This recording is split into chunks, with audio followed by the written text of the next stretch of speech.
নিশান এক্সটেল গাড়ি কি এলপিজি করা যায়, এটা আমরা অনেকে জানি অনেকে জানি না। তবে আমাদের একটা জিনিস জানতে হবে, নিশান এক্সটেল শুধু না, আমাদের পৃথিবীতে যতগুলা গাড়ি আছে, যে গাড়িগুলোতে হচ্ছে অকটেন সাপোর্টেড আছে, সেই গাড়িগুলাই হচ্ছে এলপিজি করা যায়, গ্যাস করা যায়, কিংবা থার্ড পার্টি যে কোনো সাপোর্ট নেওয়া যায়, জ্বালানি যেগুলোতে ব্যবহার করা হয়। তো সেইভাবেই যেহেতু এটা অকটেন গাড়ি, অকটেনের গাড়ি অবশ্যই হচ্ছে এলপিজি করা যাবে।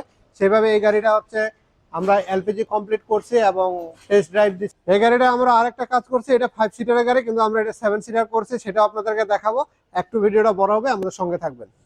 তো আমরা সবার প্রথমে যদি এটার বনাট উঠাই, বনাট উঠানোর পরে এটা আমরা কিন্তু সিকেন্সিয়াল হচ্ছে যে আপনার কিটটা আছে, সেই সিকেন্সিয়াল দিয়ে আমরা করার চেষ্টা করছি।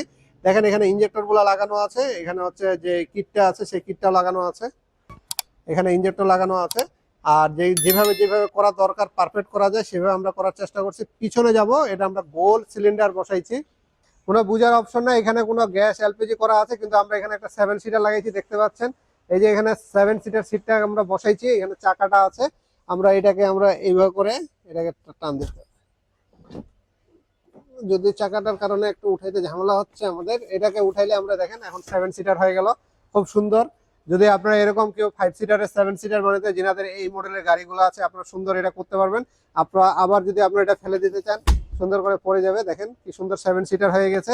আর তার সাথে হচ্ছে এটার যে এলপিজিটা আছে, সেই এলপিজিটা কিন্তু আমরা বসাইছি, দেখেন একেবারে নিচে চাকার জায়গা যেখানে, সেখানে বুঝারে অপশনে। ব্যাকডালাটা দেখো পিছন থেকে, বুঝারে অপশন নাই যে এখানে এলপিজি আছে, এর ভিতরে হচ্ছে এলপিজি ঢুকে গেছে বক্সটা, বাইরে থেকে বুঝার কোনো অপশন নাই যে তেলে নাই এলপিজিতে। আর এলপিজিতে চালানোর কারণে উনি হচ্ছে মোটামুটি 40% প্লাস হচ্ছে উনি সাশ্রয়ী হবে উনার। আমাদের যে গাড়ির পাইলট সাহেব আছে, উনি আমাদের সঙ্গে আছে আজকে। যদিও আমরা হচ্ছে কাস্টমার রিভিউটা খুব কম নিই, তারপর আজকে চেষ্টা করবো আপনাদেরকে একটু জানানো, কারণ এলপিজির যেহেতু বিষয়। তো ভাই, আপনি যে গাড়িটা চালাইছেন, আগে তেলে তো চালাইছেন, চালানোর পরে এখন এলপিজি লাগানোর পরে আপনি কেমন এই গাড়িতে সাপোর্ট পাচ্ছেন, একটু আমাদের দর্শকদের মাঝে বলবেন। আলহামদুলিল্লাহ, আমি তেলে যখন চালাইছি তখন তেলে কিলোতে 6-7 পাইতাম। এখন এলপিজি করার পরে এখন একটু ভালো দেখতেছি, তো আমাদের থেকে অনেক ভালো। আমাদের ভাই যেটা বোঝানোর চেষ্টা করছে যে এলপিজি আর পারফরমেন্স দিকটা আপনি কেমন পাইছেন, যে গাড়ি যে আমরা যে টান দিচ্ছি, টানটাকে তেলের আর হচ্ছে এলপিজির পারফরমেন্স কি একই না একটু আলাদা? না না, তেলের থেকে এর ভালো আছে। হ্যাঁ, এই জিনিসটা আপনাদেরকে আজকে আমরা একটু বলতে যাচ্ছিলাম, যে তেল আমাদের মার্কেটে বর্তমানে হচ্ছে গ্রেড খারাপ হওয়ার কারণে আমাদের তেলে হচ্ছে ইঞ্জিনের পারফরমেন্সটা এখন কমে গেছে। আর এলপিজির গ্রেডটা 100% অথেন্টিক আছে। আর আমরা সকলেই জানি তেল আর এলপিজির মধ্যে তেমন কোনো পার্থক্য নাই।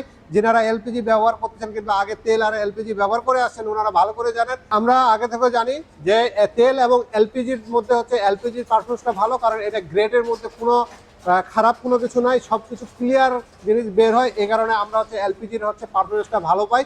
টান দিতে গেলে তেলের চেয়ে হচ্ছে এলপিজির পারফরমেন্স ভালো পাওয়া যায়। যেনারা তেলে ইউজ করতেছেন, এলপিজি লক্ষ্য করবেন, তেলে তেলে গাড়ির পিস্টন মাঝে মাঝে ক্যাট ক্যাট ক্যাট করে শব্দ হয়, রেডি পিক আপ দিলে। এলপিজিতে কিন্তু সেম সমস্যাটা হয় না। তো এইভাবে করেই হচ্ছে আমরা গাড়িগুলো চালাইতে হচ্ছে তেল খারাপ হওয়ার পরও। তারপর যিনারা হচ্ছে নন হাইব্রিড গাড়ি চালাচ্ছেন, ওনারা চাইলে গ্যাসটাকে বাদ দিয়ে এখন এলপিজিটা করে ফেলতে পারেন। আপনারা আমাদেরকে ফোন কলের মাধ্যমে আপনারা এলপিজির প্রাইসটা জেনে নেবেন। আর যিনারা গ্যাস আছে, গ্যাসটাকে আপনারা এলপিজি করতে পারেন, সেই সুবিধাও আছে আমাদের কাছে। যদি আপনারা গ্যাসটাকে চেঞ্জ করে সিলিন্ডারটা গ্যাসের রেখে আপনারা এলপিজি করতে চান, সেক্ষেত্রে কিন্তু আপনারা করতে পারবেন। গাড়ি কমপ্লিট হয়ে গেছে। আপনাদের যদি নিজেদের গাড়ি যদি এলপিজি করার চিন্তা ভাবনা থাকে, আমাদের সাথে যোগাযোগ করতে পারেন। স্পিড অটোকের সাথে থাকার জন্য আপনাদের অসংখ্য ধন্যবাদ। আর যিনারা এখনো আমাদের চ্যানেলটিকে সাবস্ক্রাইব করেননি, পরবর্তী ভিডিওগুলো দেখার জন্য দ্রুত আমাদের চ্যানেলটিকে সাবস্ক্রাইব করে রাখবেন। আমাদের জন্য দোয়া করবেন। ধন্যবাদ।